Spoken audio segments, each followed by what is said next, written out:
Hi, welcome to Morgan's Mom Diary, and this video is about miracles that happens in our life because of love. I think because this is February, the month of love, and there are things that happen in our life na wherein we experience miracles because we have love in our hearts. So I will be sharing mine. I know only a few people will watch this or appreciate this one, but for me it's important because someday I want my kids to watch this and then they will know our story. That's my fun. Okay, let's start with number one. Starts with number one. This is Morgan. She's so cute. Ang cute-cute ng anak ko. Oh, so ano na lang, Taglish na lang. Pinanganak, Morgan was born on October 30, and the first miracle I have is, so ang number one na miracle because of love na natanggap ko galing sa itaas ay, of course, it's my daughter, my firstborn baby. Nung moment kasi pinagbuntis ko siya, medyo nagkakalabuan na kami ng boyfriend ko, and then nagkakalabuan na talaga kami, sobrang talang na lang namin magkita, and then nag-pray na ako kay Lord na makikipag-break na ako. Parang decided na ako na makipag-break talaga. Tapos, nung time naman na, sabi ko kasi, hindi ko kasi alam kung ano yung will niya. Ano yung will ni Lord, ano yung will ni God sa akin. Bakit ganon, 4 years na kami, parang hindi nagle-level up. So, ayun, before ako nakapag-break up, nag-pray ako ng sobrang prayer talaga. Sobrang kulit ko na, kinukulit ko si Lord na, ano po ba talagang plano? Alam mo yun, na kasi nagkakaedad na ako. Tapos yun, nagsabi na nga ako na mag-ano na tayo, hindi na, parang maghiwalay na tayo, parang gano'n, something na gano'n. And then, after ilang days lang, parang mga 2 weeks lang ata, na-shock ako, buntis ako. Yung parang, buntis ako, na-shock kami pareho actually. Pero the moment na nalaman ko na buntis ako, na-shock ako, pero pagdating ko sa work, tumingin ako sa langit. Kasi gabi yun, tapos ang daming stars. Ang daming stars, nung moment na nakita ko yung PT na positive, nakatingin ako sa 15th floor ng building, tapos nakatingin ako sa mga stars. Tapos nagpapasalamat ako sobra sa kanya kasi binigyan niya ako ng something ng blessings na hindi ko pa nare-receive sa buong buhay ko noon. Ang bata pa ako, nung ano pa ako, teenager ako, and hanggang sa 28 years old ako noon. Na parang feeling ko kasi nung binigay niya sa akin to si Morgan, sobrang saya ko talaga kasi sobrang saya ko na, alam mo yun, hello, walang makakabili ng kahit billion yung pera mo o million yung pera mo, walang tutumbas sa life na binigay niya sa'yo. Kaya napakasaya ko nun. Kaso malungkot lang ako sobra kasi parang nag-aaway kami palagi ng boyfriend ko. And then, kaya siya miracle kasi parang love wins pa din, na parang nung nalaman din ng boyfriend ko na buntis ako, pinaglaban niya. Nilaban niya talaga. Kala ko nagkakalabuan na kami pero hindi pala. Parang si Morgan ang naging naging reason kung bakit lalo kaming tumatag. Gano'n siya. So, miracle siya because of love. Alam mo yun na parang, or maybe talagang nagmamahalan kaming boyfriend. Talagang nagmamahalan kami. Kasi, kung hindi ganun ka-strong yung love, maghihiwalay din kami. Pero dahil ganun siya ka-strong, pinagpatuloy pa rin namin. Naging mag-asawa kami ni Daddy. Naging mag-asawa kami ni Daddy. Mommy loves Daddy, Daddy loves Mommy. Mommy and Daddy loves Morgan! And baby brother. O, yun na nga po. So, tapos na yung first, yun yung first miracle because of love na na-receive ko. Itong baby doll na to. So, ito na po yung second miracle na, yung second miracle na na-receive ko as mommy ni Morgan at ni Raiden ay, nung time na nagko-convulsion siya. Diyos ko po, alam niyo ba? Kasi, the truth is, I'm a nurse and I worked in a hospital before. And then, syempre, lalo na nagtrabaho din ako sa pedia ward. So, nung time na nilalagnat ng sobra, ito, dumating sa punto na every month na lang nilalagnat si Morgan. Tapos, may dumating pa yung time na twice siyang nag-convulsion nung 1-year-old siya and 3 years old siya. Ay, 3 years old. Oh, 3 years old nga siya. Convulsion siya. Nung 1 years old siya. Ito yung miracle, i-share ko na kung bakit siya miracle out of love. Nung moment na first time kong nakita siya ng convulsion, kung direct mata niya ng ganyan, tapos nilalagnat siya.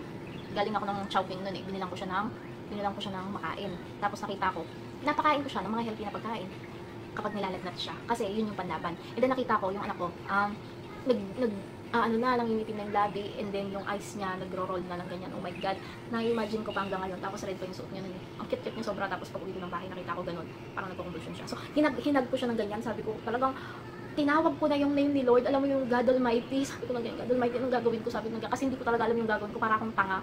Parang nanay ka, tapos nurse ka, nagtatrabaho sa ospital, di mo pa nga anong gagawin mo. Kasi emergency na yun, hindi yun pwedeng tumagal. Kapag tumagal ng 5 minutes yung convulsion na yun, mayroon ng side effect yun sa brain ng bata.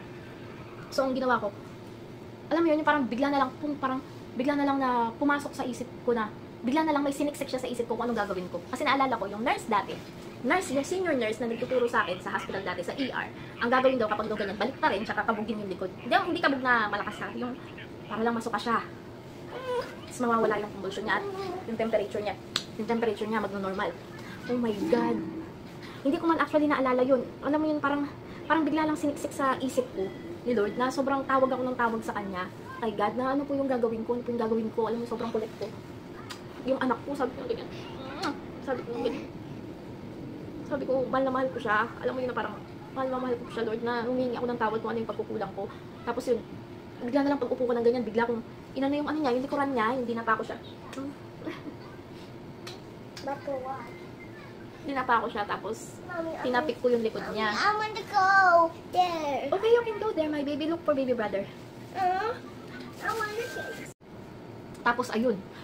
Nawala yung convulsion niya, as in, nung sinuka niya lahat ng kinain niya. Laki-laki kasi ng tiyan niya. Sinuka niya lahat ng kinain niya, nawala yung convulsion niya. So, parang ano lang yun, less than 1 minute lang yun nangyari. Tanda ko, binanyan ko siya. So, kaming dalawang mag-asawa, para kami mababaliw ng time na yun. Hindi kami makalimutan yung experience namin na yun. Yun nga po, yun yung pangalawang miracle as mami, bilang mami sa buhay ko. Buhay namin. Ayun, itong third miracle naman na na-experience ko sa life ko as a mom is yung pagbubuntis ko kay Raiden Noah. Ayun. Kasi, nung moment na pinagbuntis ko siya, nakunan muna ako, a year before yata, 1.5 year before, nakunan ako. Kasi parang ano pa lang si Morrigan nun, 1 year and 6 months pa lang yata si Morrigan nung time na nagbuntis ako ulit. Then, parang 2 days lang yung pagitan simula nung malaman ko, dinugo na ako. Di ba, example, nalaman ko ng November 8, nag-TT ako, nag-positive. Tapos November 10 lang, nakunan na ako, as in dinugo na ako. Sobrang lungkot nun. And then, yun nga, this leads to the third miracle na na-receive ko because of love. Ayun, si Raiden Noah. Sinilang ko siya ng normal and healthy sa awa ng Diyos. Kasi, alam niyo kung bakit. Kasi, nung moment na pinagbubuntis ko si Raiden Noah, napakaselan talaga, sobrang na pagbubuntis ko. Ibang-iba sa una kong pagbubuntis dito kay Morrigan. Maselan na nga ako dito eh. Pero nung kay Raiden Noah, ang dami kong nararamdaman, sobrang the point na natatakot ako. Sobrang takot ko nung time na nagbubuntis ako sa kanya. Pero iniintindi ko, nagpe-pray ako ng sobrang taimtim na sana safe lang yung bata sa loob. And sana, basta alam ko, hawak niya naman yan. Hawak niya lahat. Tapos, yun nga, yung isa pang miracle na naalala ko din. Nung time na nung nasa loob ako ng operating room, nung lumalabas na si Noah, nakaramdam ako ng parang takot na sobra kasi parang biglang tumigil yung paghinga ko nung time na na-operahan ako. Parang biglang huminto yung lungs ko sa paghinga, naramdaman ko siya. Tapos bigla ako natakot. Sabi ko, nagdadasal ako nun. Sabi ko, kasi alam mo yun, yung takot ng nanay na kapag nawala ka sa mundo, sinong mag-aalaga sa anak mo? Alam mo yun, sino yung iba pa rin talaga kasi yung alaga ng nanay. Wala kasi akong tiwala sa ibang tao na humawak sa anak ko, sa totoo lang. Parang lahat naman yata ng nanay ganun. Parang feeling na parang praning ka pagdating sa anak mo. Kasi alam mo na kaya mong alagaan. Tsaka alam mo kung gaano mo kamahal yung anak mo. Alam mo sa sarili mo na mahal mo yung anak mo. Kaya hindi ka papayag na mapahamak yung anak mo. Kaya yun yung fear ko talaga. Ayokong mamatay. Sabi ko, Lord, wag niyo po muna akong kunin. Alam mo yung parang, Lord, kailangan ako ng mga anak ko. Yung parang, alam mo yung parang, gusto ko po na mag-college sila, mapaaral ko sila hanggang sa maging matatag sila. Basta kailangan maging matatag muna sila sa buhay bago ako, alam mo yun, na parang basta yun yung pinaka prayers ko talaga na inano niya, na parang miracle siya para sa akin. Kasi ayun, naging okay naman lahat. And after kong ma-opera, nung nagpapagaling na ako dito rin sa bahay, 3 beses ako nagkaroon ng fever, tumataas yung WBC ko, hindi naman UTI, pero tumataas lang yung WBC ko sa dugo. Nilalagnat ako, tapos hindi ako makatayo, para akong babagsak. Parang babagsak na, parang hinang-hina talaga ako sobra. Yun pala, yung dahilan nun. Pati yung potassium level ko sa katawan, bumababa. Yun, pati electrolytes ko, naapektuhan na. Yun pala, kasi nagpapa-breastfeed ako ng 2 bata. Pinapa-breastfeed ko si Morrigan and pinapa-breastfeed ko din si Noah, which is, mali ako dun. Dapat na si Noah na lang pinapa-breastfeed ko. Pero naaawa lang kasi ako sobra kay Morrigan kasi bigla na lang po, mawawalan siya ng milk. Alam mo yun, na parang to the point na dinedede niya na lang yung tank ko para lang makatulog siya. Pangpatulog niya kasi talaga yan, yung milk ni Mami. As yun yung parang miracle na mga naano ko because of love. Nito lang naman yan, simula nung naging mami ako. Share ko lang kasi, someday, baka, huwag naman sana, someday baka magkaroon ako ng amnesia.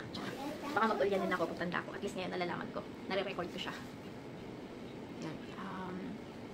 Yun lang po. And yun lang. And I hope kayo din, ma-share nyo rin yung mga miracles sa buhay nyo because of love. Bye-bye! Say bye-bye na. Bye-bye. Grabe, sobrang cute niya talaga ngayon. Alam mo yung parang every time na tinititigan ko yung mga kids ko, mapapa-thank you Lord ka talaga. Parang, ang daming fear sa puso ng nanay, pero kaya yan. Kayang-kaya yan. Wala namang impossible sa kanya.